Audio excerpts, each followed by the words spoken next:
joy, when the factory had gone quiet and every exit was sealed, the prototype went looking for Preston Willard. Not during the chaos, not in the heat of August 8th, but after. Deliberately. That detail matters more than anything else about how the scientists of Playtime Co. died, because it tells you what the hour of joy actually was. Not a prison break. Not toys snapping under pressure and killing out of instinct. A coordinated reckoning that the prototype had been planning for years, built around a single principle. Every ending would reflect exactly what that person had done.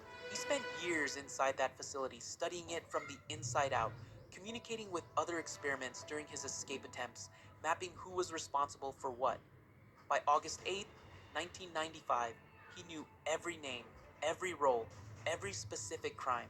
What followed wasn't rage, it was precision. Preston Willard.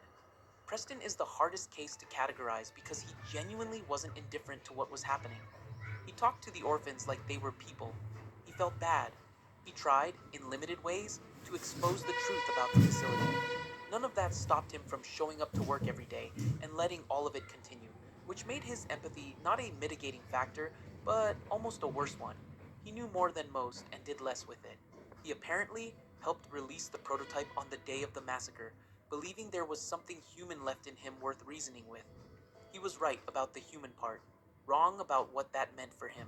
The prototype found him 10 days later and turned him into a patchwork experiment, a hybrid of cat meat parts and assembled pieces, left alive and completely immobile, aware of everything, able to do nothing.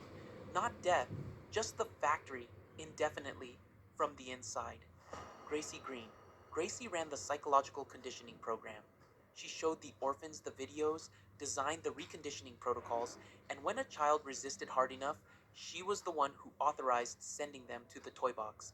She never operated the machines herself, but the architecture of that cruelty was hers. When the hour of joy started, she hid. The smiling critters found her anyway and brought her in without killing her, because killing her wasn't the plan. The prototype ran her through her own conditioning program. She lasted 122 days before breaking, the longest anyone has ever endured it, and spent the rest of her existence as Lily Lovebraids, fragmented, dissociated, and kept in the same facility she helped build until the player killed her in Chapter 5. She survived everyone except us. Thomas Clark. Clark is different from everyone else on this list because he volunteered. He wasn't a paper pusher who looked the other way. He understood what the Bigger Bodies Initiative was doing and chose to participate in it, then chose to undergo the process himself and become Brawn, apparently believing the experiments would accept him as one of their own. They didn't, and the reason is worth understanding. They knew he wasn't an orphan. He hadn't been taken, he had signed up.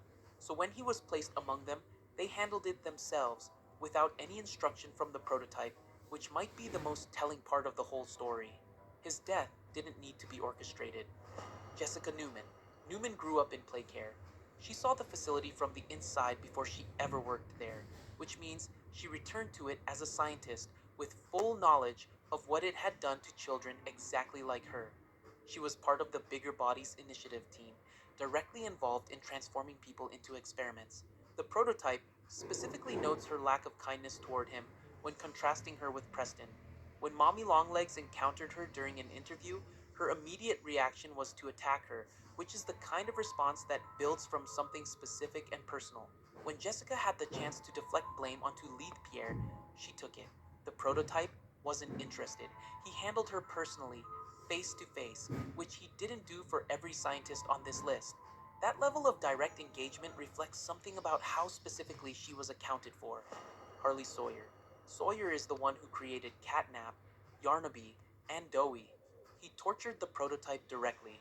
He drove the Bigger Bodies Initiative further than anyone else and left no record of a single moment of doubt about any of it.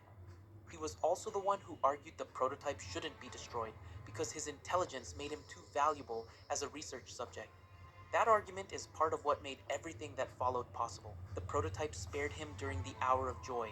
He kept him alive long enough to use him for research, then had his consciousness transferred into a computer system without warning. Sawyer didn't realize it was happening until he was already inside. By the end of Chapter 5, it looks like he managed to create a backup of himself somewhere in the system. So, his story may not be finished.